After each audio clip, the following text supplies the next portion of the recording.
Hello to all my queers and dears, and welcome to Punching Back, the Acceptable Punching Bag Defense Podcast.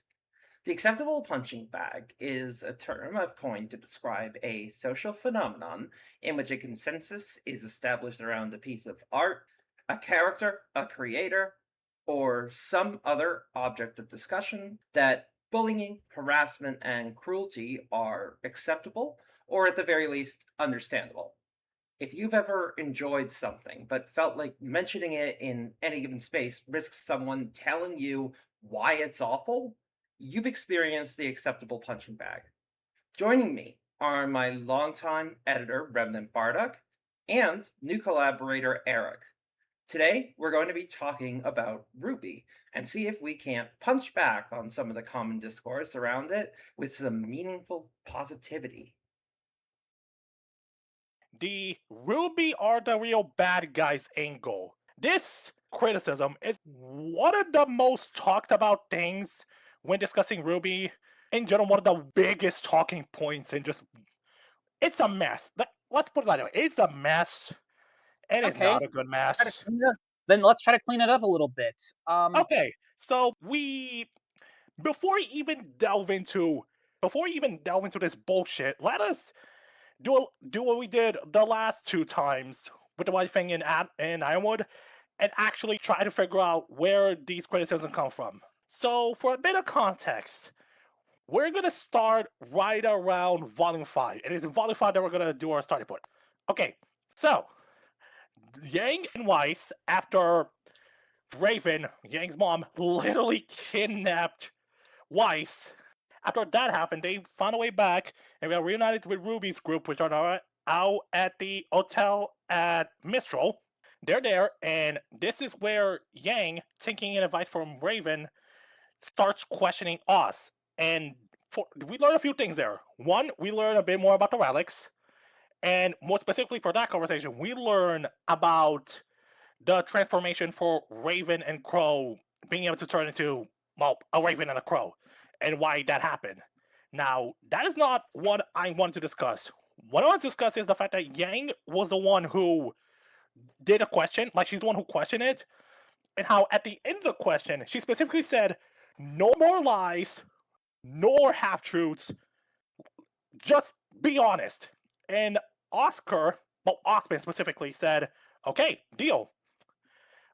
Then, literally the next volume, which, reminder, happened right after Lionheart's betrayal. They were going to take a train to Argus so they could get a flight to Atlas and shit. That was their plan.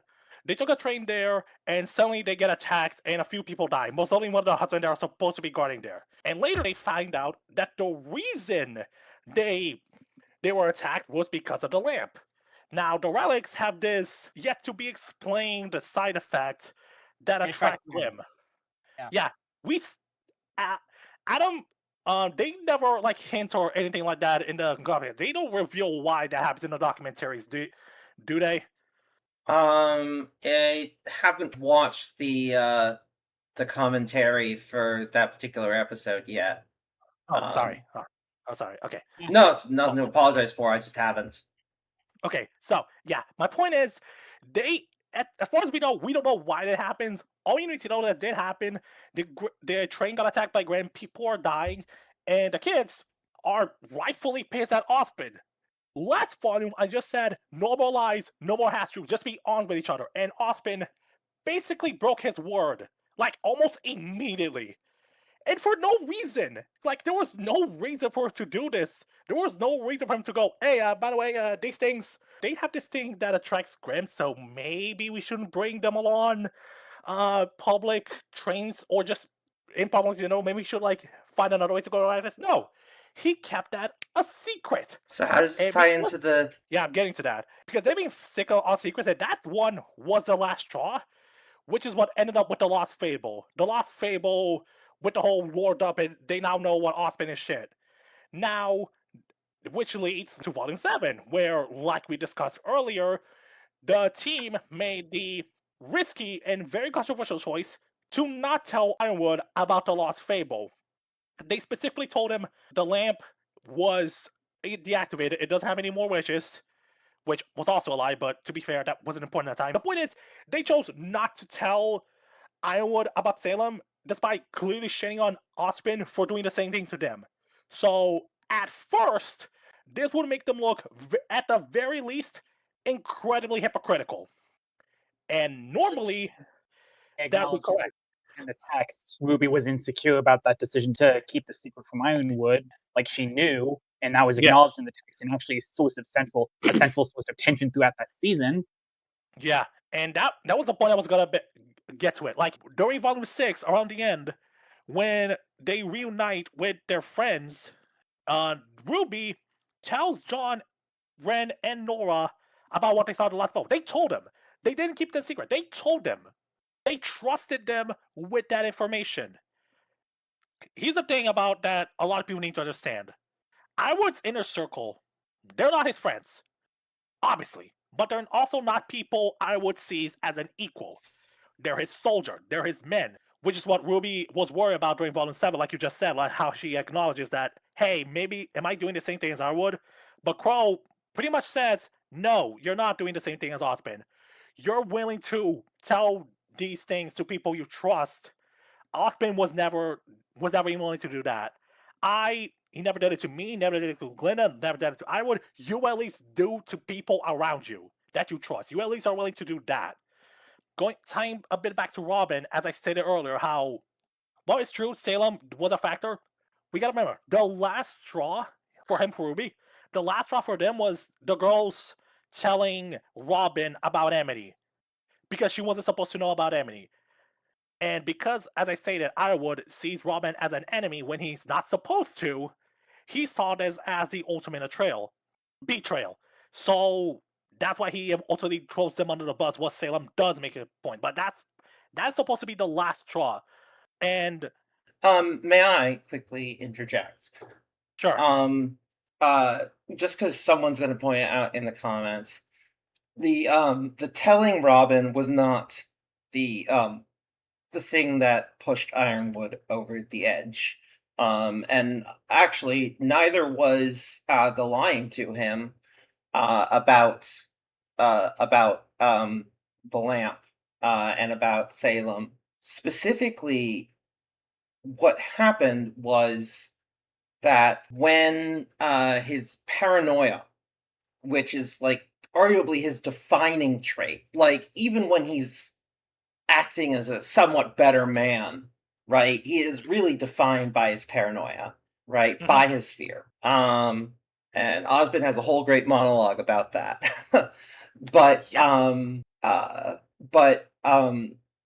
he is able to generally take that information in, and he doesn't like it, right? We see that he doesn't like it, but he manages it until he gets the the 1-2 punch of first Cinder indicating that she's been there the whole time, which freaks him out because he thinks, what if I'm playing into Salem's hands again? Which is of course to him, right? That's what happened at Beacon, right? Which is torturing him this entire time, is the fact that his machines were hacked. His machines were used to kill a lot of people, to tear down beacons, et cetera, et cetera, et cetera.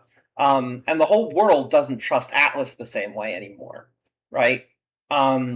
So in terms of the idea of playing into Salem's hands, that is going to be a big trigger for him, right? And what happens with Cinder specifically, right? Specifically giving him the White Queen.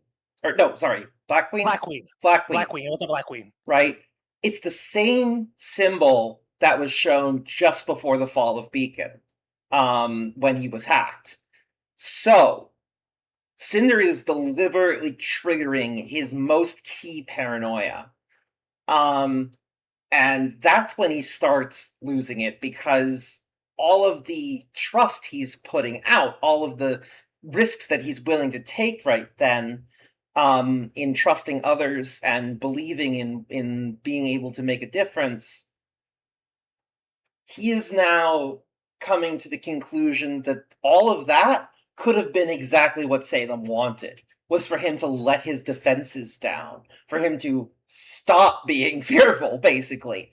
And then only once that paranoia is triggered does he start truly lashing out about the lying, about telling Robin about things. Because basically, he was getting better. He was opening up. He was thinking about things in slightly better ways. He was certainly allowing Team Rwby to help Mantle, even if it wasn't True. really his priority. True. That was true. Right? And then the paranoia kicks in. And ultimately, detail. like he always does, he succumbs to his flaws. He doubles succumbs to down. his flaws. He doubles down. He says, oh, well, clearly, like, all of the trust and stuff like that was all part of Salem's plan. And he goes rocketing in the other direction, and he says, loyalty always matters, Which, as we know, hypocritical stance to be sure. Yes. But I wanted to make sure that I talked about the fact that it wasn't really those things that pushed him over the edge. It was that those things that already bothered him came out as frustrations when he started seeing the collaboration and the trust and basically listening to anyone that wasn't himself as a mistake. yeah, right. So my L on that one. Yeah, they got a pass. We've got a little bit off track here. Not exactly. Like there was actually a different angle I wanted to tackle this from. Since you brought up they're the real villains, I started thinking about what what terms like heroes and villains actually mean, both in writing and in discourse, which there are a few different meanings to unpack here. So the difference between a protagonist and a hero is that a protagonist is just a structural term for essentially the point of view character, or the character who is undergoing an arc. The character we follow the most, basically, right? Basically, yeah. Whereas an antagonist is the character who is primarily acting against them, or the primary force that is acting against that point of view character. Yeah. Now, a hero is a specific type of protagonist who embodies virtue.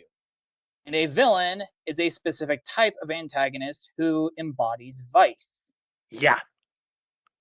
I know I'm getting really basic here, but when we think about any kind of theory where X character is the real villain of the story, that's actually a way more radical claim than it sounds, because it's making not only a moral claim, but also a structural claim about how the narrative actually works. So, with Rwby, I think. Okay. Rwby is a show that is very, very clear about who its heroes and villains are. This is not an anti-hero situation. Okay, so an anti-hero is actually just a term that originally meant protagonist who does not act in traditionally heroic ways. So they might have more vices than usual. They might be more violent in pursuing their goals. The parallel term for that is an anti-villain, which is actually an antagonistic force that is morally right. So that would be like a Punisher story that positions Spider-Man as an antagonist. For Interesting. Instance, maybe. So that's what it means, I actually, that hypothetically that's the example that comes to mind. I don't actually know of any good examples of anti-villains, but that is, like, point being, those terms exist to highlight ambiguity, where in Rwby there really is none. Yeah. What we're looking at here aren't like unrighteous heroes. We're not looking at a Punisher situation where we're meant to empathize with the hero, maybe, but ultimately disapprove of what he's doing. This is just heroes that have flaws, that make mistakes. Yeah. And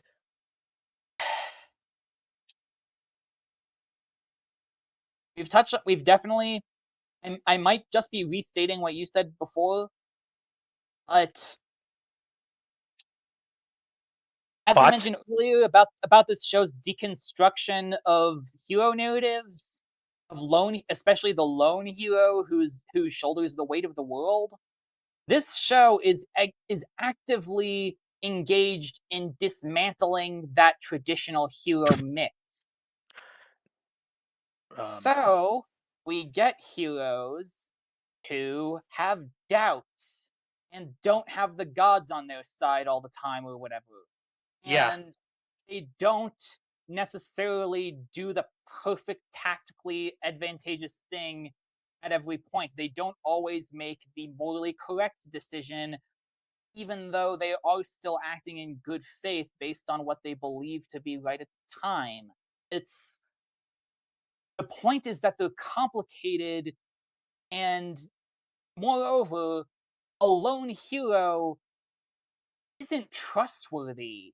People It's who really think not. like a lone, like that's a core theme arguably, is that a lone hero who shoulders everything by themselves and believes that the world should revolve around them and rely on them to solve everything is untrustworthy and dangerous. That's Yeah. how Ironwood thinks, that's how Adam thinks. Yeah. The character And Adam, not me. Yeah. Osman, yes, to thank a you, lesser Adam extent Sharp. as well. Yeah, Osman and I Austin. are. Oh, Yeah. definitely. Yeah. Definitely Austin. He's just not an asshole about it. Well, yeah, A complete okay. asshole should specify. Not a complete asshole about it. So when you make an argument, when they make an argument, when I see the argument that Team Rwby are the real villains, what I'm hearing is they're not behaving like typical heroes, and I'm uncomfortable with that. Like, I feel like that's the actual emotion underneath that criticism, and so I don't think it's helpful to write them off as idiots who aren't paying attention. They're just subconsciously processing a tension within the text that they don't have the tools to process. That is not the same thing as being completely stupid or malicious. But that's not a flaw in the writing or them being the true villains. That's just them being kids trying to make the best out of a very, very, very bad situation they were forced to do. Mostly because the people who should be dealing with this shit, basically the adults are not doing their job, and because of that, the children are basically doing the hard work. But because they're children, they obviously are ill-equipped to do said work. So obviously Yeah. they're gonna make mistakes. That is So not a yeah, flaw. That is, that's yeah, pretty much all there is to say no, about volume 7 and 8, I think, unless there's yeah. anything else we want to touch on before moving on to 9. Well, No, I not don't think so. specific. Yeah, not volume specifically, but I want to talk about a bit about Team Ruby, like individual members, because that's also a factor how they change throughout the story. How Actually, that's instead of really me, relevant for Volume 9 because Volume 9 makes sure to give each of those characters moments that in which they define and reflect on their paths. So let's go into okay, that. So, Volume 9. Um a little bit of background information because it's important to some of the other conversations that we're going to have. yeah, I was Um about to bring that up. Yeah, I was about uh to ask. We should probably talk about this first. So, Volume 9 was made in partnership with the streaming service Crunchyroll, and they got a little bit of extra money through that. I believe through that. It seems to It was, be, yeah, yeah, I think it was through them. yeah. And unfortunately, while everything was in like active production, so like multiple of the episodes were actually done, I believe, Yeah, they got cut down from like two extra episodes. Like they went down from like 12 episodes to 10. yeah, it was originally supposed um to be a 12 episode season. yeah, and like I think they were at episode like 7 or something that was like done before they had to reorganize some of this. So when we talk about some of the things in Volume 9, it is really important to understand that they probably wanted to explore more. They probably wanted a little bit More depth, more nuance. more depth, more nuance, and they More were put time in to a flesh out really things. really tight spot here. Yeah. Yeah. Personally, I didn't actually feel that tightness while I was watching, but I can kind of see in retrospect. Yeah. You But only really yeah, feel it after episode 7. Like, the first 7 episodes, you don't really feel any of that. It's mostly 8, and especially 9 and 10, where you really feel, okay, something's not right here. This feels way too rushed. Yeah, like And that's the there reason. was clearly supposed to be a little bit more space in exploring what happens in those last few episodes. so okay. First of all, content warning. There is going to be some discussion of suicide when we talk about Volume 9, because of the themes within that volume. Yeah, so So, I was about to Yeah. mention it too. So I'm gonna leave the timestamp on the screen. So if you are sensitive to that stuff, which understandable, you can just skip ahead and from that point. All right. Yeah. So with Okay. all that in mind, Volume 9 is a weird outlier, but I think in that it's kind of a long detour into another world that's basically Alice in Wonderland by another name. Yeah. What do they call it? Ever Ever after. They call it After. ever after. Ever After, yeah, but just a lot of stuff pulled directly from Alice in Wonderland, honestly, and it's great. It is amazing. For one thing, it looks gorgeous. I was gonna say, it's so pretty. We are Like, never ever getting a follow this pretty again. I will die on that hill. yeah, the whimsy of it, the fantasticalness, like even in a world with monsters and crazy aura semblance magic And the and colors too. They're so pretty. Monty fight sequences, we still get a detour into essentially an isekai arc where they go into a world that's even more magical and more crazy, and it's Put it great. lightly. Yeah, it's just beautiful. Like, I talk It's about it so many good. times throughout the volume, but we're never, even if Volume 10 gets a bigger budget, we're never gonna get something this pretty ever again. Yeah, In terms of like just background, because like it's refreshing. It's just yeah, refreshingly Yeah, and different. it pops in such a compelling way, not just in the visuals, though of course the visuals, but there's also a certain amount of popping within the narratives, that there is a fundamental difference between what happens in this world, compared to what happens in the rest of the show. Um, for for starters, we do not see Remnant at any point throughout Volume 9, except for the final shot. The final shot, plus a little flashback and all of that. But yeah, those are the only two pieces of actual visuals of Remnant we see. We never once cut back to Remnant throughout Volume 9. But we don't have an episode where we see how things are going back and back and forth. We never had that. And And the purpose of this detour is just Volume 7 and 8 were so densely packed with political intrigue and end of the world stakes. This gives us time for the plot and the characters to breathe a little, for the characters to process everything they've been through, and for Ruby to have a flat out existential crisis. I wasn't gonna say, but still true. yeah. What I So, was gonna say yeah. is that, in my opinion, this was the right choice. Right before this volume said, one of my biggest wishes, aside from the Ruby breakdown, which we did get, but I think was a bit undercut. But my biggest wish aside from that, do not shift focus to Reddit. Keep it exclusively to the Ever After. Which they did, and I'm so glad they did, because it can finally focus on what we're supposed to focus on. My main critique about Volume 8 is that there was way too much going on. On one hand, I get that there's a point, like Eric just said, but I don't think it was executed the best, and to me at least, it was a bit messy. But by Volume 9 being exclusively to the Ever After, they can focus on the story they want to tell, which, in my opinion, was the best call they could ever make for this volume. And I will die on that hill. I know it's a Yeah. controversial, but I very much will die on that hill.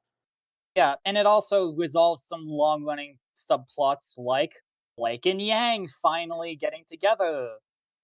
Which, And yeah. like that was such a long time coming. Like such a long time coming. Which, fun fact, the VAs knew about this since the beginning and have been waiting 10 years for this. Also, when I saw people on Reddit saying that Blake and Sun had established mutual affection and chemistry from day one. No, we did not watch the same show. Like, you could argue Black Sun is Yeah. basically a high school crush. That's all it is. It's basically a high school crush. But by Volume 4, you can notice how he stops doing that. And because he already knows, oh yeah, she has a thing for or Yang. And if anything, that's Yeah, a bonus for Sun, honestly, for respecting that. Yeah, that's just that. I just wanted to detour to sidetrack off into that particular rabbit hole just because it's a thing that's fulfilled in Volume 9. It's part of the Volume 9 discourse. Yeah. Yeah. And I just Yeah. So, No. Do you as mind stated if earlier, like yeah, sure, go ahead. Yeah, go ahead, Adam. You have a better handle on the character arcs side of things, so go ahead. Sure. Sure. So Sorry. basically, basically, I mean, what we see here is, yes, very much a culmination of arcs that can all be really brought back directly to Volume 1. Yeah. Which the intro itself very much draws attention to, with like the literally the intro with this incredible piece of music inside, and these really trippy, awesome visuals. Yeah. Literally starts with like, here is them in their Volume 1 outfit, and here is them in their Volume 9 outfit. You couldn't be more blatant what this volume is about, you know? Yeah. And so, like you were saying, right? We have Blake and Yang.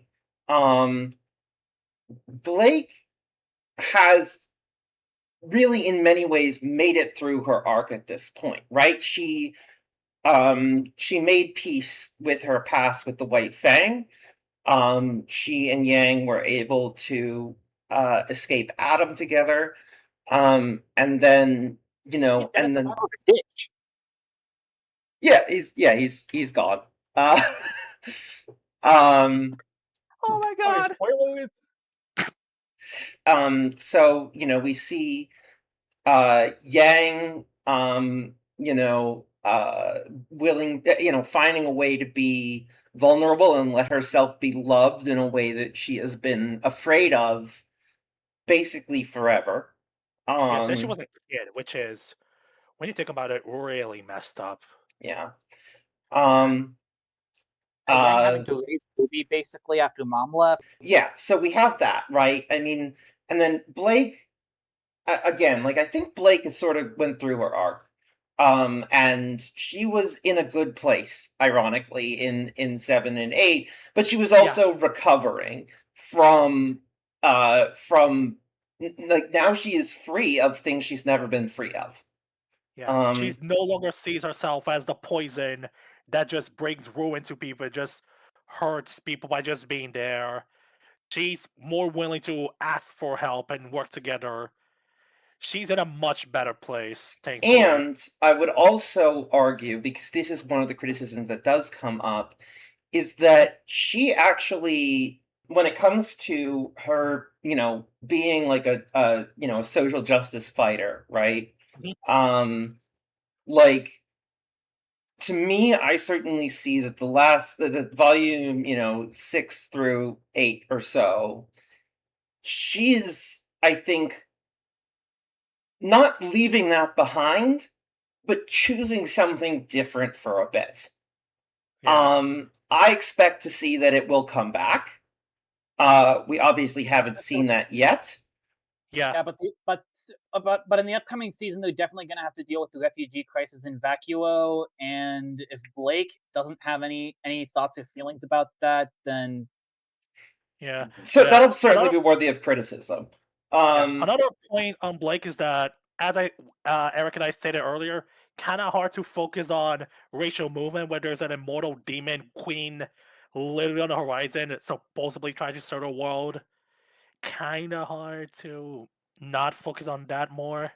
So that's well, like another point. that's the Yeah, sort of like climate change versus racial justice, like that kind of thing that I was talking about, like where right. how do you deal with having these very different fights, um, where one is on such a huge scale, and then there's another one that's on also on a huge scale, but it's different. Anyways, okay. Yeah, But actually, no. I think that this is actually irrelevant to the themes oh, of the show as a whole, mm, because the neat thing about those real life issues is that they are all connected. Racism is connected to sexism, is connected to queerphobia, is connected to ableism, is connected to capitalism, is connected to climate change. Like, there's so many different threads of systemic and societal rot that tugging on one of them, cleaning up any one of them is building toward that goal. Similarly, in Rwby, you have smaller issues, but all of those smaller issues create negative emotions that can be inflamed to attract Grimm. That is yeah. what Cinder and Dr. Watts and Dr. what Watts. Cinder and Watts and Tyrion are doing in all these different arcs. They are enacting terror. They are fanning the flames of existing tensions within various regions to inflame local fears and attract Grimm Yeah, to serve Salem's endgame. The common denominator, though, is that addressing all of these means fighting Salem means not only figuring out how to find and deal with the relics, it also means bolstering hope and and keeping people materially safe and taken care of. yeah, yeah, It's because if there's you a heal the larger, divisions, you rob Salem of power. and yeah. that's not talking down to. I don't think that's finger wagging at revolutionaries. That's an equally revolutionary concept, in my opinion, in its own right. Um, It, he- sorry, but I do want to raise a question now that you mentioned the whole fear thing and trying thing, because there's a question I'd like to offer you both about, if you're willing to okay, humor me for a bit. Okay, okay, so we talked about how one of the big coincidences we do agree that there's no other revolutionary groups aside from the White Fang, which makes sympathizing with the terrorists kind of the fathers, I should say, kind of hard, since the only ones who are actually trying to do anything are terrorists. Here's an offer, because of the way Remnant works, on how if you any like I said, any kind of negative emotion will attract Grim. And the larger that pool is, the more Grim will come. So here's a thought. What if like the main reason we don't see many any other type of revolution is because of that? Like these kind of like revolutions will attract Grim. Even like if they any are peaceful, they could attract Grim because they could attract negative emotions even more, and if they keep growing they will just grow more, and that's why they're either stopped before they could become too much of a problem or just not as I effective. mean, What do you guys I mean, think? attracting protests attracting Grimm is certainly a compelling argument that hegemony can use to prop itself up. Yeah, because we gotta That's remember, definitely a compelling argument that they uh could make to maintain the status quo yeah, and that's what I maintain their own say. power. That's why we still have kingdoms and not like actual democracies or any other form of government. Yeah, that's what I yeah, that's kind of my point. Like they could use that justification as excuse to not have any more revolutions. I mean, to be fair, it is a reasonable excuse because again, negative emotions attract Grim, so that's technically real, but Mm, it is one worth acknowledging, I feel. sounds like a Watsonian sounds like a Watsonian explanation to counter a Doyleist critique. Right. Sorry, I just one of my friends No, talk about it's this a lot. interesting though. Yeah, just It's an yeah, interesting theory. Yeah, I just wanted to ask you guys about that because I wanted to Adam, actually talk about that during the White Fang Bay, but I just couldn't find a good place to it. you have any thoughts on it, Adam? Yeah, I actually think that one of the things I think about with the Grimm, right, is that, well, obviously we don't have them in real life. thankfully. Yeah. I think that there is a metaphorical angle that I haven't seen a lot of people talk about, which is that in our world, negative emotions, quote unquote, you can, a lot of us are made to feel like they will put us in danger. Right, Like right. we develop trauma from growing up in a world where that kind of where like if you're a man, crying openly becomes something that you internalize as like not just shame, but like people will judge me, they will hurt me even. Like they could hurt me over the fact that I'm not performing manly enough. Like they, or Yeah. like let's take a look at the fact that like women can literally, get attacked for not behaving right. Like Yeah, there is a certain amount of metaphorical angle to the way that negative emotions, even if we're not literally going to be attacked by soulless monsters, it can still feel genuinely dangerous to openly express negative emotions in the real world. yeah. And I think, in that reading, yeah, sorry, no, go ahead. that reading actually Yeah. gives so much more weight to Ren's evolution too in his semblance. Yes. Because Yeah, at it first his does. semblance is only masking because that's his instinctual protection mechanism. But then he learns, but then his semblance grows and he can detect others' emotions and respond to them and address unmet needs. Yeah, And that type of empathy is a powerful skill, and very him powerful. developing that is a powerful sign of growth that fits into that metaphor so well. Because Ren's ability to mask emotions was a key defense mechanism for protecting the team from Grimm when stealth was a more tactically sound option. Mhm. Yeah, But like reading emotions and reading the room and nipping these problems in the bud and actually helping people work through things and supporting them instead of just pushing it down, forcing yeah. it down, like that is such a healthier approach. And yeah, okay. Let Ren actually use this ability more and let it actually probably become helpful to the character's stories, not just his own. That's my say on this, because I would like to see Oh like a yeah. moment to him and Ruby for that. I I would mean, really love abilities that. exist to be used. I Yeah, agree. Abilities exist to be used. yeah. Just But wanted to bring that up before Adam continues. Sorry. tying us back to what we were saying, in terms of like, like protest and stuff like that. Um like I think there is a certain reality of if we let this get too rowdy, we are putting ourselves in danger. It doesn't. Yeah, If we are too open, too loud, too this, too that, it's not just the finger whacking, albeit there is that about yeah, behave, behave, behave.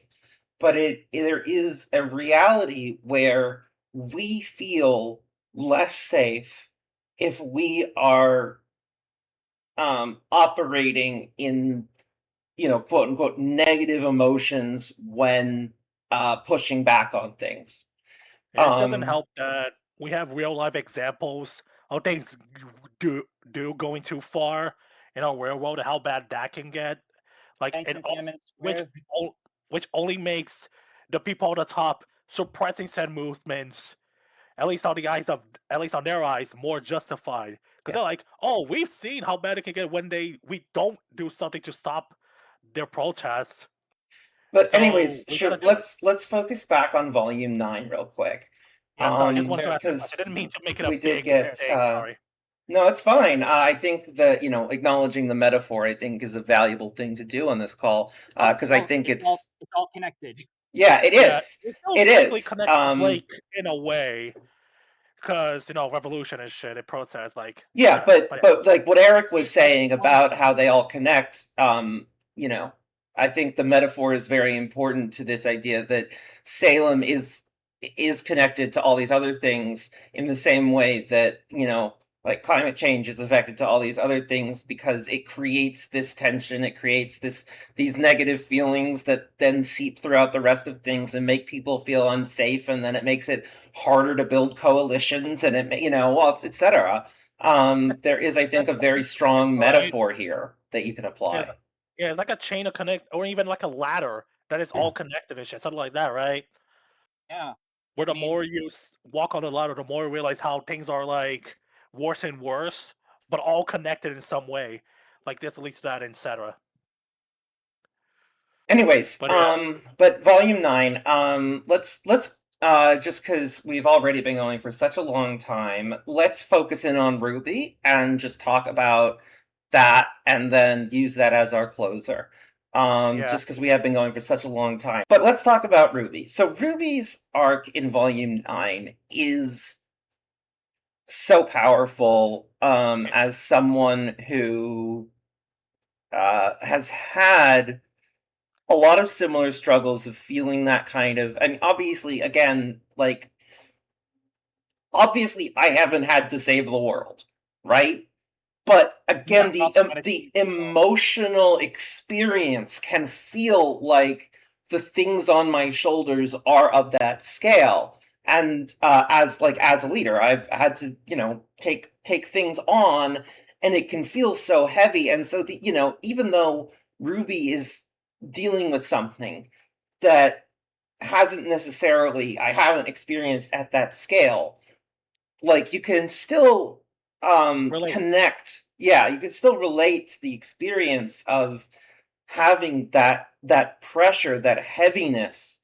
um I mean, I think we can all do that, but especially I think people who have held leadership positions, the Not way Ruby has, can not feel just that. The on expectation that, that you're but you to fix everything and everybody's relying on you, so you can't really rely on anybody else.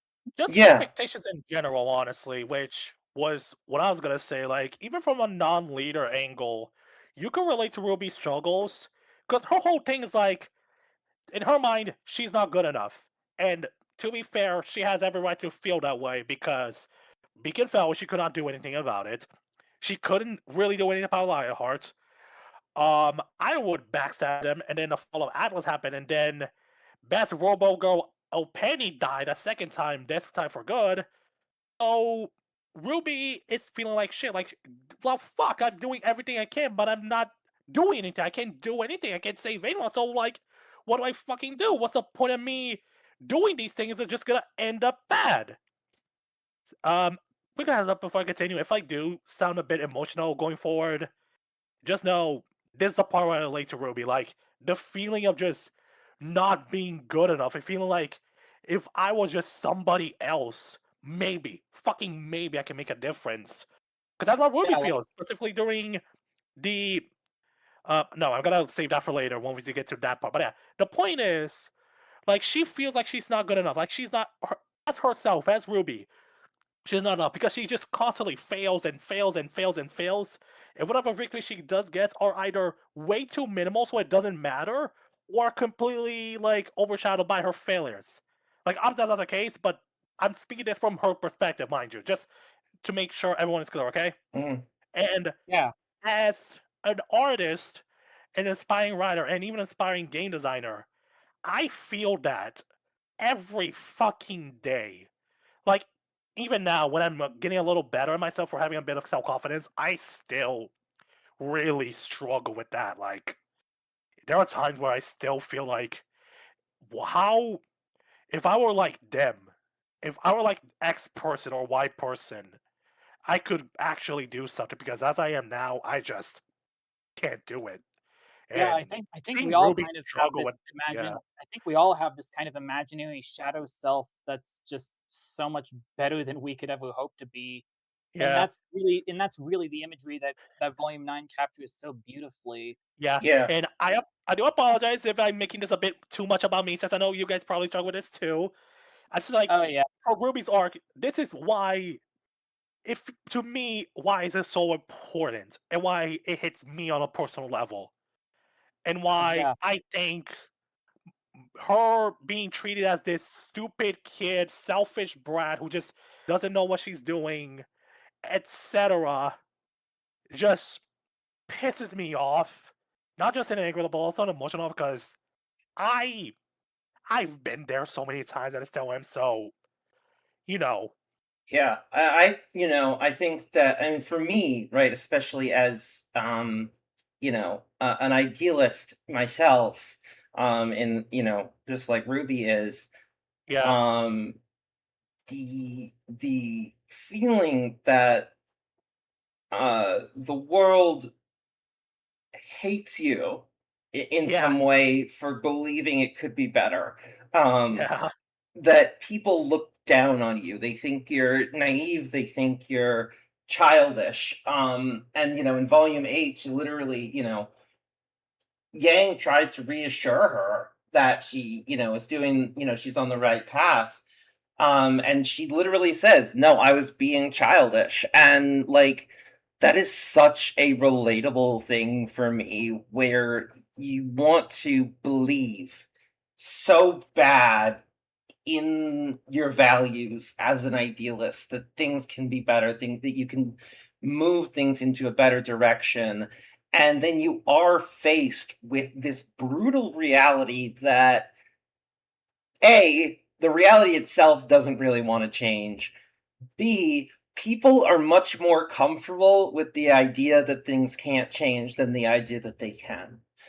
yeah. Um, That's nihilism. I think is like the big thing Ruby struggles with. How not not both more like as a movie as apathy. a show. More like Apathy, apathy, which apathy. makes Sorry, sense because they have these incredible monsters called the apathy that are, a big threat to them when they're at their lowest point. not the Um, apathy I was talking about, but still true. No, my point is that they bring in these monsters called the apathy that induce apathy because that is the thing that Ruby is struggling with, and that they're all struggling with is it worth it? Is it worth it to put so much energy into making the world a better place if you don't even know if it's going to work? It, Um and not helped by the time where every time they did try it, it works. It ends up horribly. or at the Like very least it's a Pyrrhic victory, right? at best, Eric, it's a Pyrrhic victory, Kira, which Oh yeah, slight Pyrrha diff is slight deliberately named after Pyrrhic victory. And then of course, Ruby,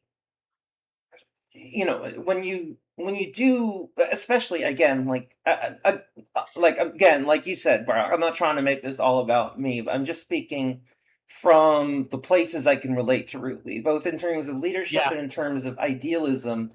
You yeah, you lots of you different angles. you do Lots of start angles. feeling this pressure of like, how do I maintain the things I believe in and the things that are so important to me about, like, especially when you see that others are struggling to have hope and you are an idealist who that comes maybe a little more naturally to, you can start feeling a lot of pressure to give it to everyone else because they can't see what you see.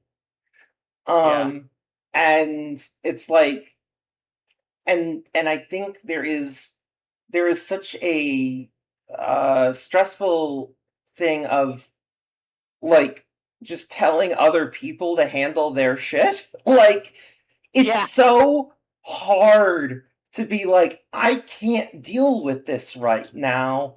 I it need really is. you to find hope. I need you to handle this stuff because it's like, do they even know how?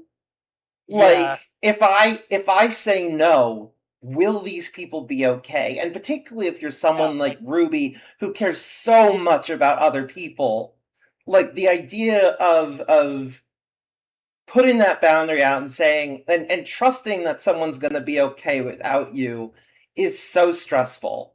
It is. It very much for is. real, for real. Yeah, Yeah. And adding on to that point, before we talk about the you know what, there is one point I want to address that is another big criticism about Fantasy Fallen 9, but also the whole Ruby or the real villain shit. Mhm. Is specifically how Weiss, Blake, and Yang treat Ruby throughout most of Volume 9. And basically how they're very bad friends for basically letting this happen, just outright ignoring her feelings. To that, I will say, that is true, and I do have my problems with that, which I'll get into. But, in my opinion, I think that is the point.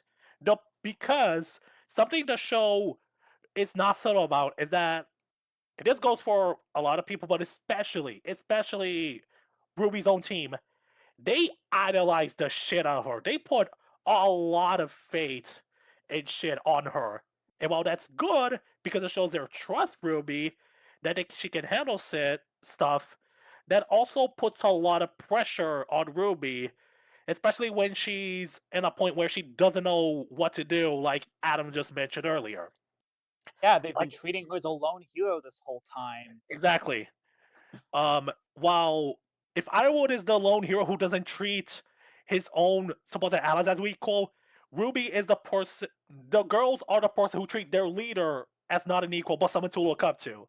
I think that's a good foil. But my point is, while I do have my criticism of this idea, because I think they did went a bit too far to the point of being a little unrealistic, at least to me, I do acknowledge that this is most certainly an intentional point of the writing to show just how pretty much broken Ruby is and how lonely she is here, and why I don't see this as a point against Ruby. Like, that is the point. Like, them not being good friends for her throughout most of other 9 and not really being good at helping her. Like, on one hand, I get it and I do have my problems, but I do think that is the actual idea.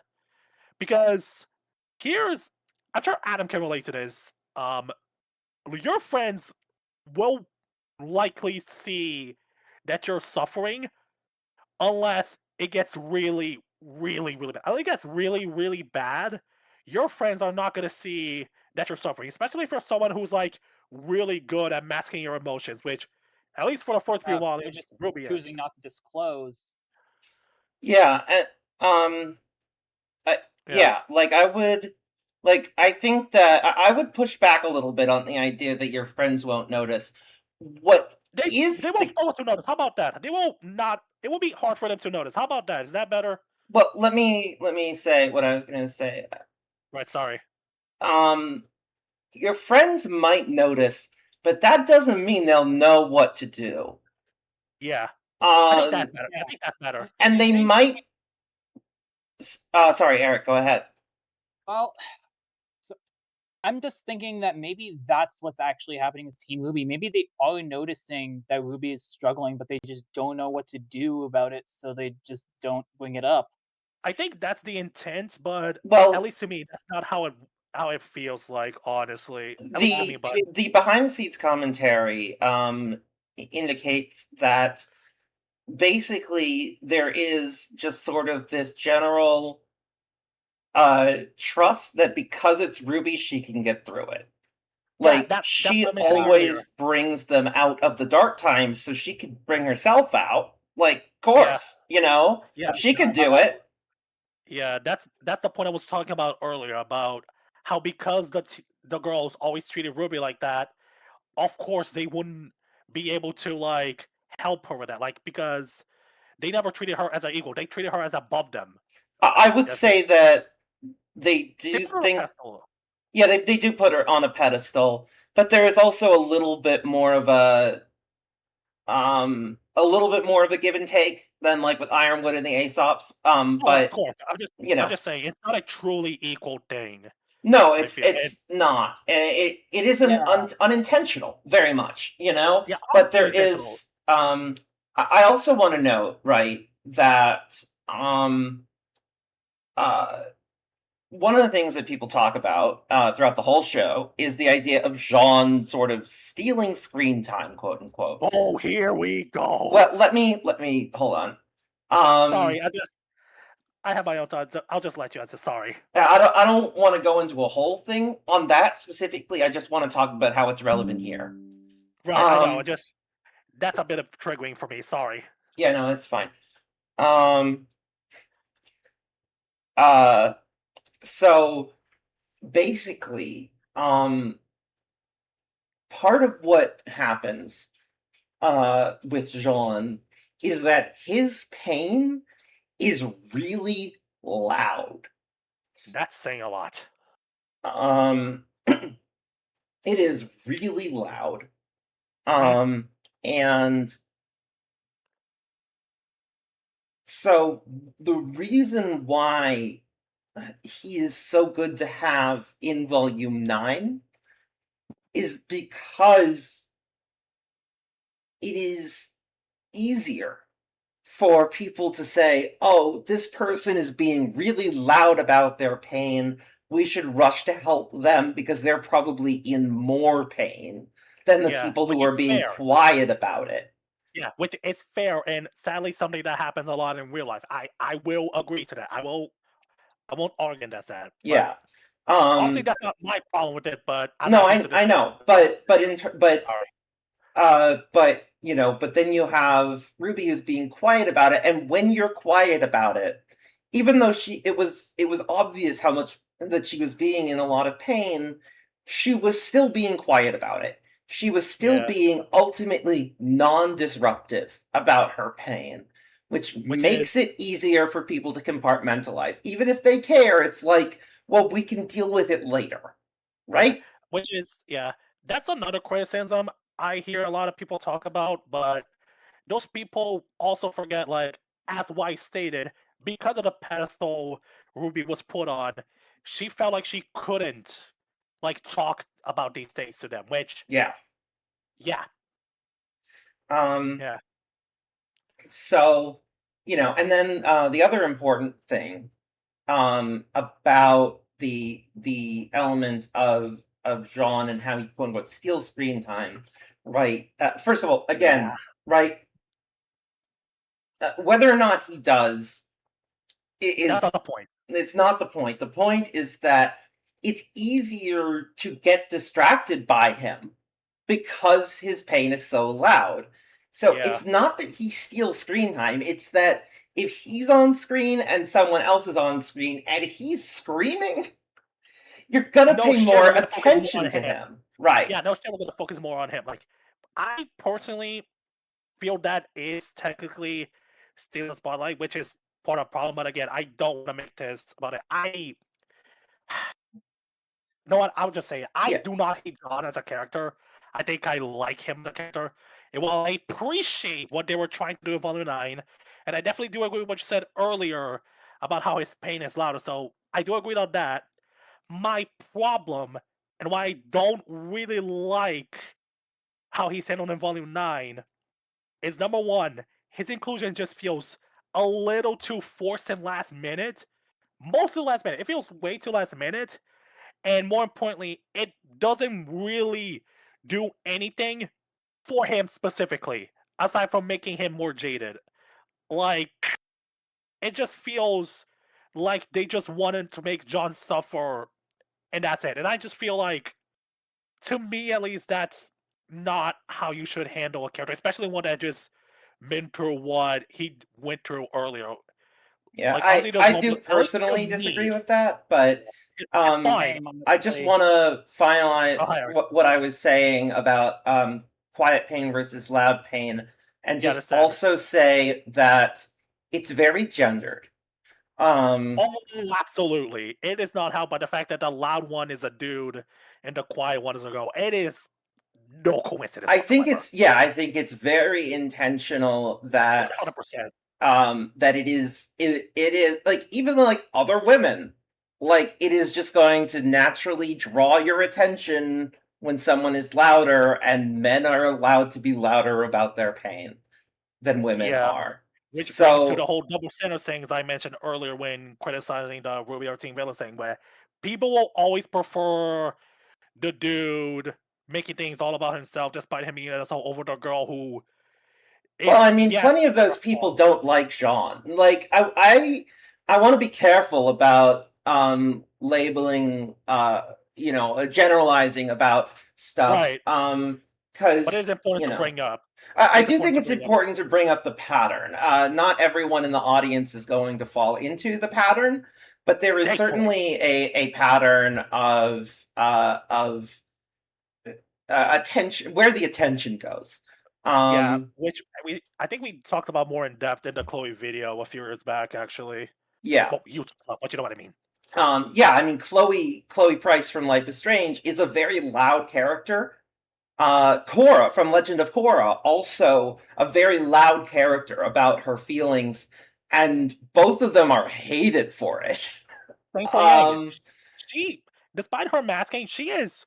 I would not see her as. I do not see her as quiet. So she is very loud. who? With why Sorry? she's always Yang, Oh, yeah, the yeah. quote unquote sister who only cares about Blake, which. But I'd say she falls in the same pattern as Korra and Chloe. Probably not to the same extent, but I do think she falls in the same pattern. What do you think? I think I so, can especially see it. because she doesn't look as feminine. She's a bit more butch. Um, and I think it's easier for people to flatten her into more Yeah. of a. That Yeah. aside, um, now that we talked about the early bits of all that through Ruby's perspective, like her feelings about battle, both as a leader and for not feeling good enough, as well as why the John Steely spotlight thing controversies, as well as the whole Team Ruby are bad friends thing, which to me at least was an additional part for this specific volume. With all of that addressed, I think now we can address the elephant in the room. And the criticism that I saw most about all of that is that the show is framing suicide as ultimately good. Actually, Which is a such a take. flat take. That is so It is a flat. take. It's flattening so much of what's actually happening. After Ruby finally crashed out, which in response, John crashed out and made all about him, Ruby left. And after Ruby left, she followed a blue butterfly, which just so happened to bring her to a big pink mansion. A big mansion where Neo, the main antagonist for this point of the volume, finally shows up in person. She was showing us herself earlier through the illusions, but now she finally makes her full proper debut after the fall of Beacon and Roman died. So when she realized she couldn't get to Cinder, and through some careful gaslighting from Cinder, Neo decides, okay, let me go to Ruby. And despite all the red flags and all the reasons Neo had to just not keep following Cinder, she still did it, and now she's in this situation. And even now, when they were basically Wonderland, Neo still wants Ruby. Not just dead, tormented to near death and then erased from existence. Which is the whole. Which is where the Tea Party from Hell comes up, where, to put it bluntly, Neo both figuratively and extremely literally beats Ruby very to near death emotion. Like, she is roughed up. We see, like, character entries in the show. Like, we see Winter in Volume 7, Pretty Angel, but, like, nothing like this. It never got this bad. No. And the fact that it was, yeah, was it? And the fact that it was supposed to be worse. Yeah, that was definitely an interesting bit of commentary on the scene from behind the Yeah, scenes. yeah, but after that, she squishes Little to death with a single stop. Little, for context, is this little rat friend that Ruby befriended in the first episode of the season, has been tried for ever since. Uh, which is probably the only person who really tries, who talks to Ruby about whatever she's going through. After that, Ruby, well, first the cat is reason, but after that, Ruby drinks a tea that Neo made, which then puts her in the Ascension realm. For context, Ascension in the Ever After it's supposed to happen, from the understanding the show gives us, is that each afterin, or after for short, has a purpose. They're not like a person like you and I are. They're like a role, and once they fulfill that role, they want to do something else.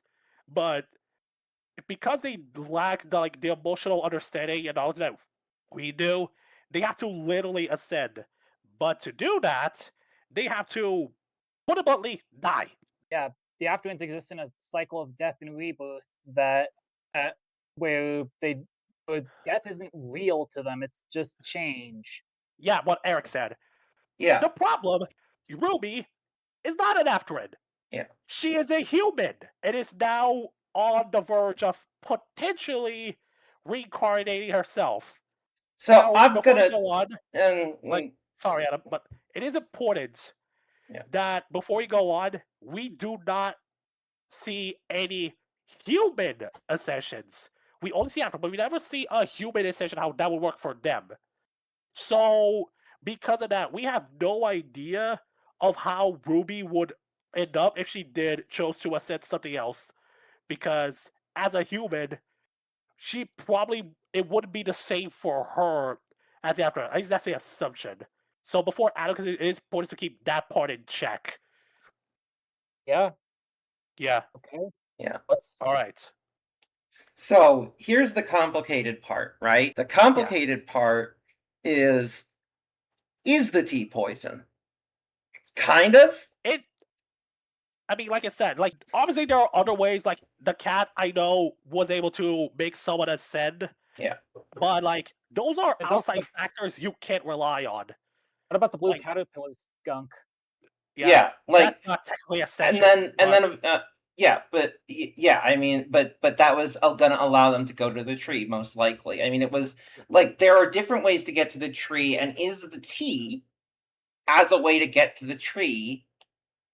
It could be called poison to some extent for humans, but it wouldn't be called that for an afterin, right? Yeah, and that's the complicated nature of. So the real question is did Rwby choose to die? That's that is the complicated question. Yes. Regardless of anything that happens afterward due to the weird metaphysics of the ever after, the fundamental question is: did Rwby choose to die, and was she rewarded for it? Yes, she chose to die. No, she was not rewarded for it. Obviously, it's more nuanced than that, but I am a little bit more nuanced on it. I don't know if she chose to die. She literally said, "I don't want to be me anymore," which, in the context of Rwby, that's a big deal. So, I'm not saying she wasn't suicidal.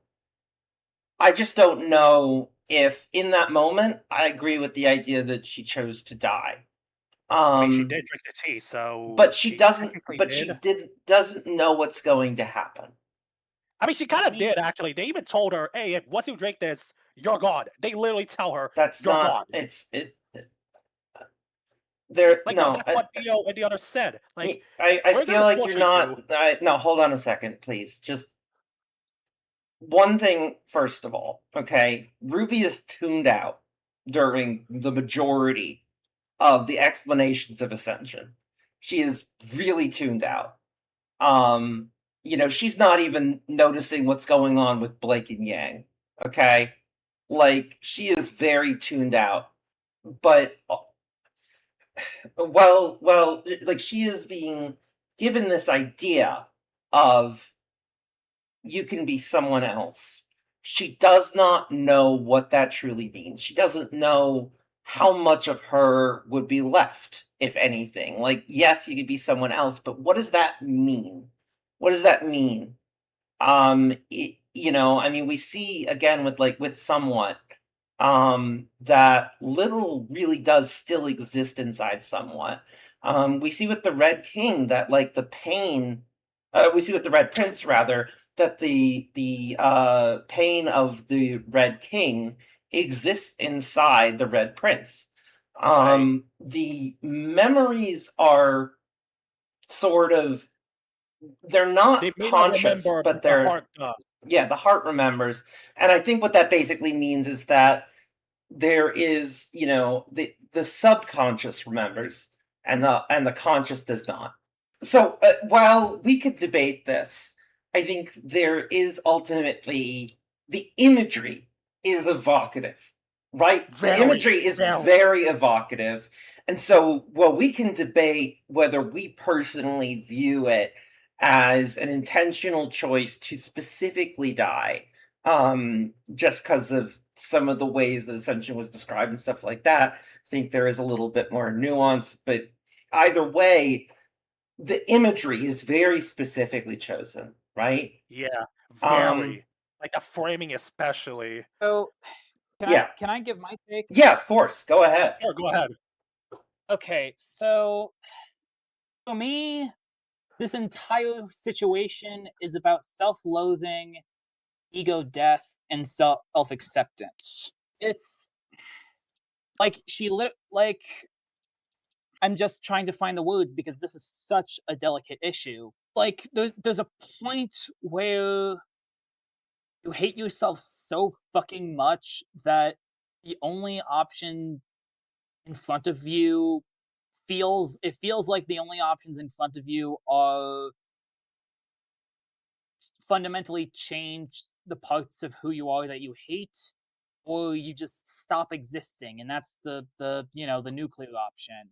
But what happens in the show is that after Rwby drinks the tea, she is presented with symbols of all the different types of people she could become.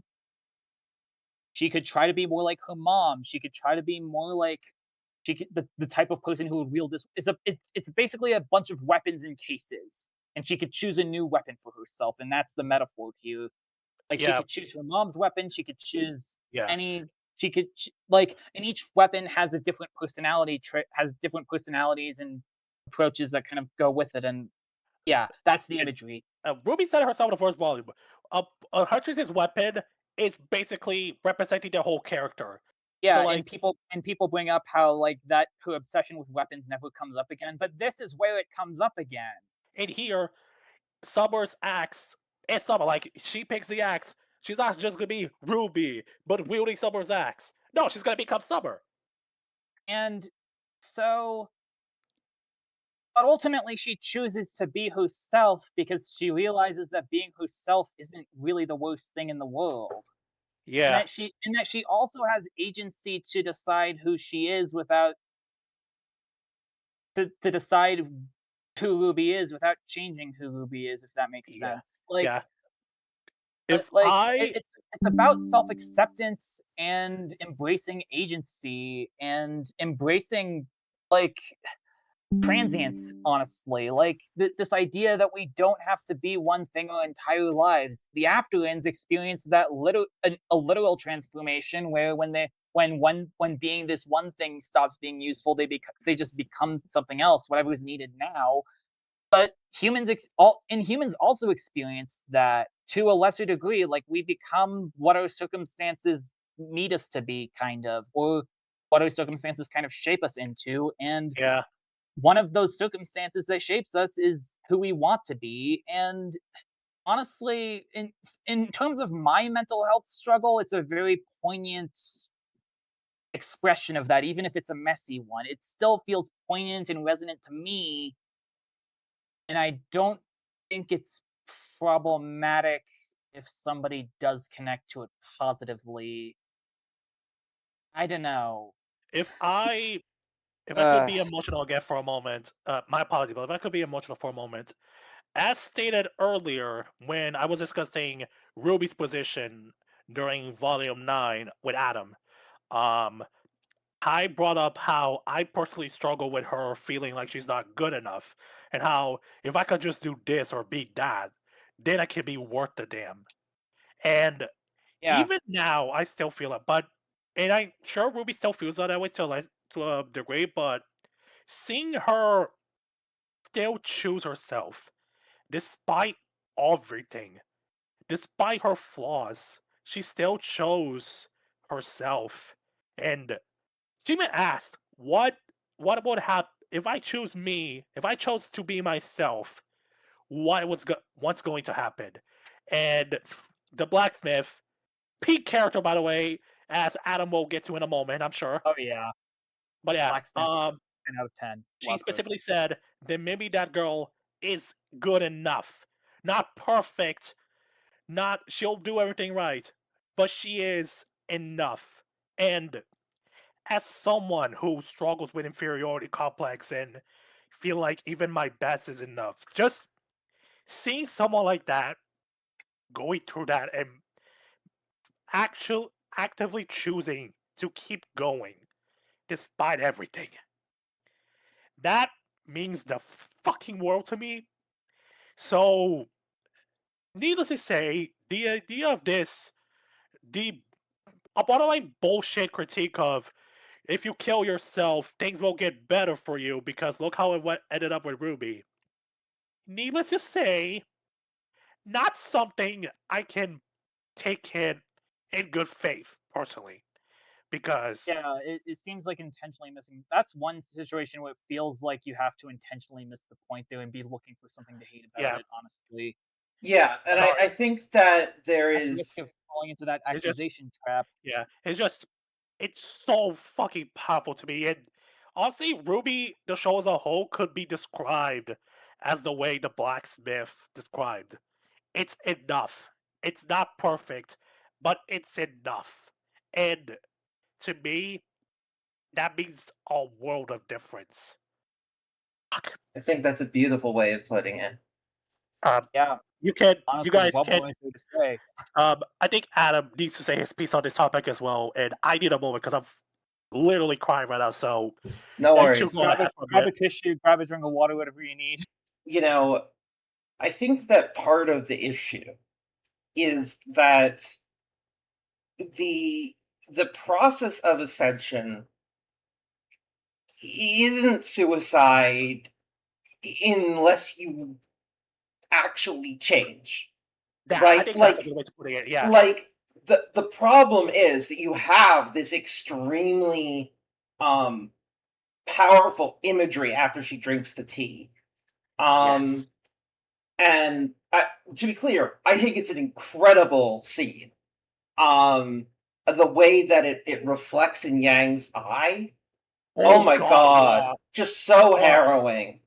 Jesus, Incredible scene, and like, sorry, whoever's like, why didn't you, go in and knock the tea out? As like, I'm pretty sure they were in shock. They just walked in on Rwby, I mean, a mansion that they never saw before, and Rwby on the ground, and whatever. Like, there's a lot of reasons you can come up with to why they weren't immediately on top of knocking the tea out of her hands. yeah, But the point is that um, the scene itself is incredibly powerful, but you have to see it as the first step in the ascension process rather yeah, than that is the moment she decides to ascend.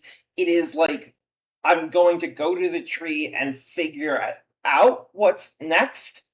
Not that yeah, she was necessarily thinking of the whole thing, but like, if yeah. she's Because she thought saying yeah, if she's because she was saying really surprised that she wasn't immediately dead, right? Yeah, well, not just immediately dead. Like, if she's saying, I don't want to be me anymore," like, the assumption she would have is that she becomes someone else, right?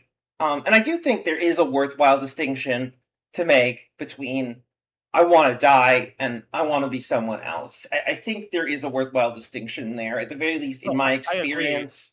Yeah, I just Um, I just felt like in Ruby specifically that matters more because they take the themes of identity very seriously. That's Yeah, just I my mean, take on it. but I think that Yeah, there is a worthwhile distinction to make there. But I think Right. that if she's thinking, okay, I'm going to be someone else, like, that is, she doesn't necessarily know what's going to happen, but there's got to be some kind of assumption that something is going to happen next, right? Which isn't a thing that you experience when you try to commit suicide. There is Yeah, it's no not. idea of something that happens next. Especially since we don't.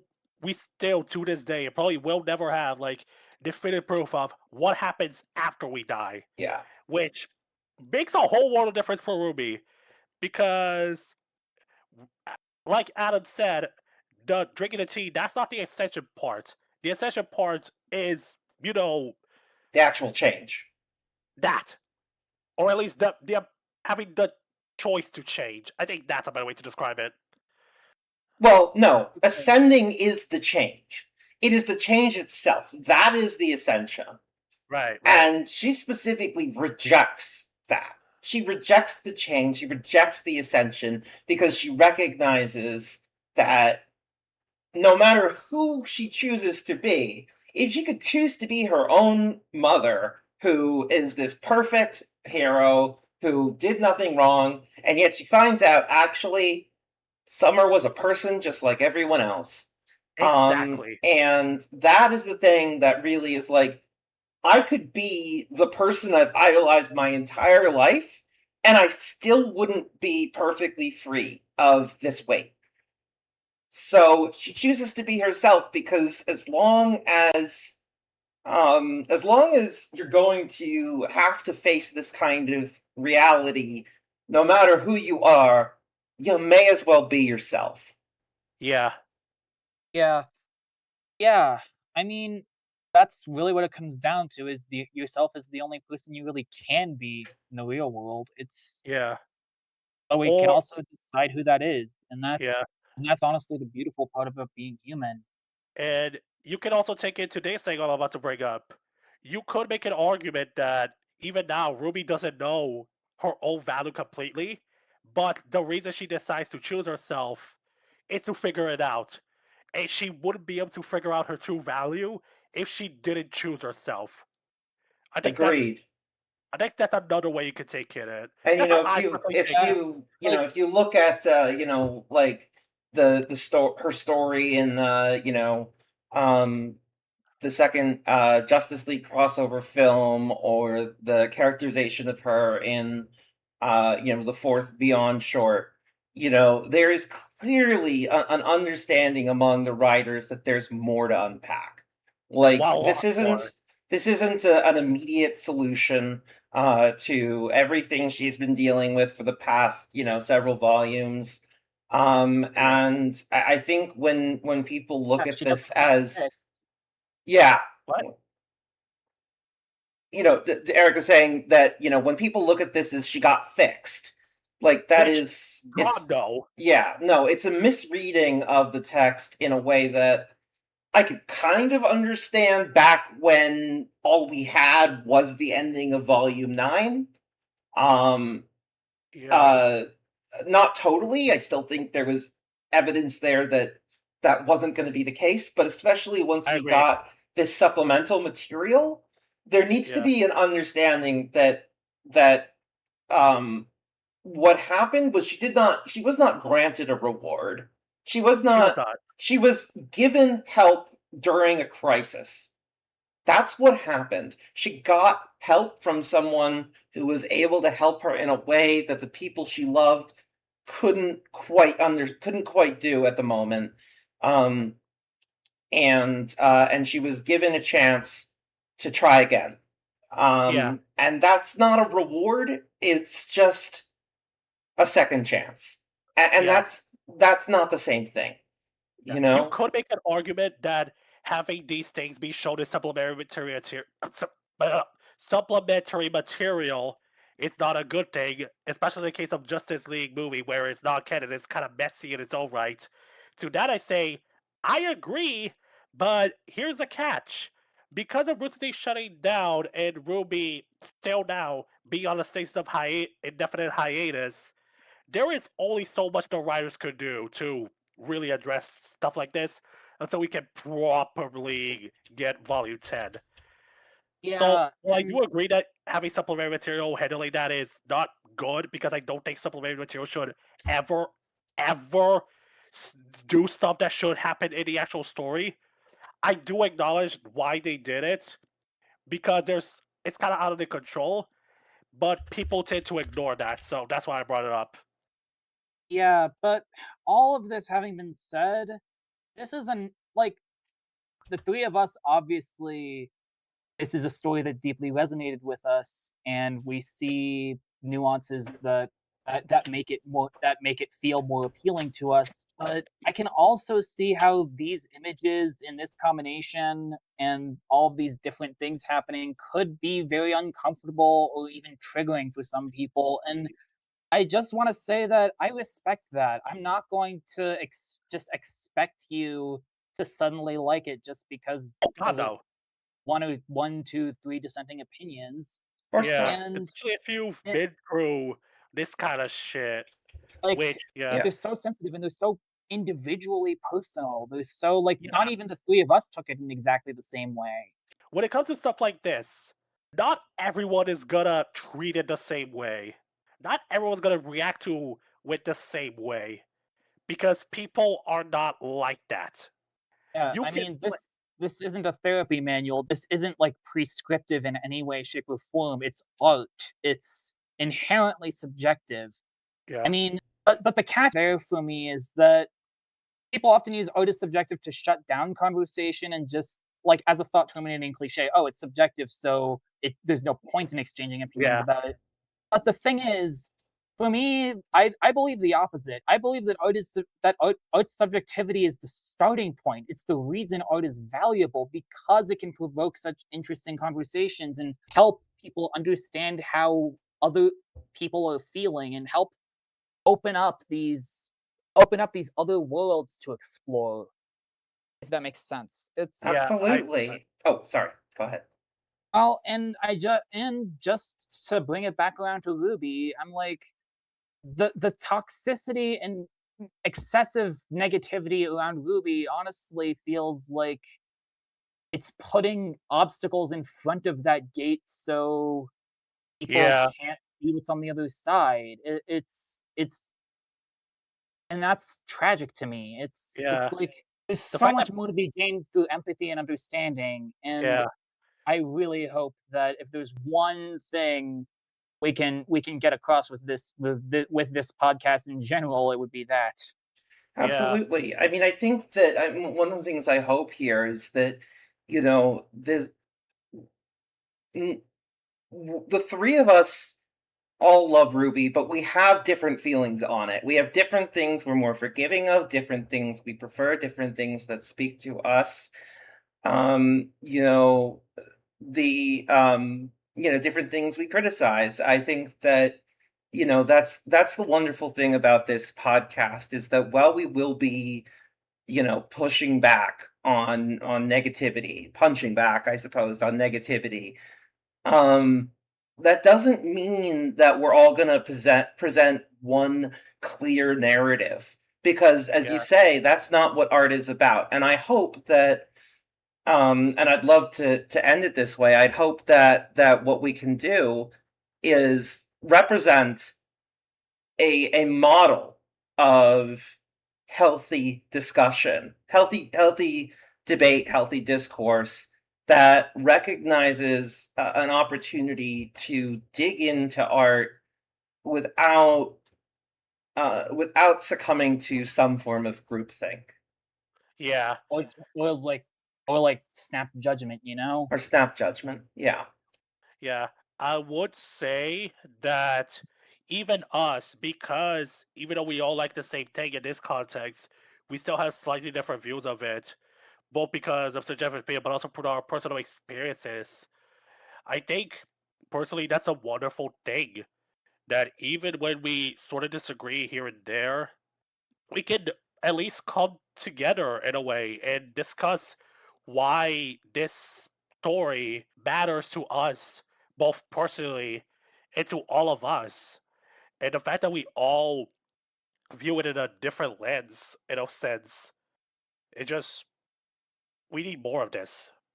We need more of this, and less spreading misinformation, less talking down to people, less gatekeeping, less, you know, more of this, less of that. Because I think, but this way, we can finally start to heal, which considering how the state of the world is right now, I think it's more important that we start to heal together than further dividing us even further. That's my stance on this. Yep. All right. I think this was a fantastic first go. I'm sure there's places we can improve in the future, but I think for our first thing, this is a really thorough, great conversation. And I'm Hopefully. really, Let us know in the comments. no, but I'm yeah. Let us know in the comments. Yeah. And let's continue a respectful, thorough, healthy discussion. You don't have to agree with us, but but you can also, or you can agree with us. Like, I don't know, it's whatever. Be you. Yeah, like Are you on person? considering we left a lot of our notes. We didn't talk about stuff like Salem. We didn't talk about other stuff that I mean, we we could talked about a lot though. We talked Yeah, about we a did. lot. And Let us know. if there's things we didn't mention that that you think are worth talking about in this conversation, put those in the comments. If I mean, this is not like we're operating as conversation starters. We're operating as a way to come at conversations that maybe have been treated like they're closed and offer new perspectives. Just opening them up a bit. Yeah, opening them up a bit and declaring conversations that may have been deemed closed as once again something that can be debated in a healthy way. That it is not just the debate me, bro, change my mind kind of thing, but really a thoughtful, meaningful conversation. And that's, if you're willing to participate in that, dear listeners, then please, give us your comments. Yeah. 100%. And Yeah. there's a good chance that there will be parts of this podcast that will not be in the main release, but that we might release separately. So keep your eye out for that. Our next episode is going to be on the Godzilla series. I want to thank my two co-hosts here. This was a lot of fun, really interesting, and it very much was three autistics on a podcast. Yeah. And I say that with love. Yes. Runtime should tell you that already. Yeah. Before we go, I would like to take a moment to tell where you can find us and what we do.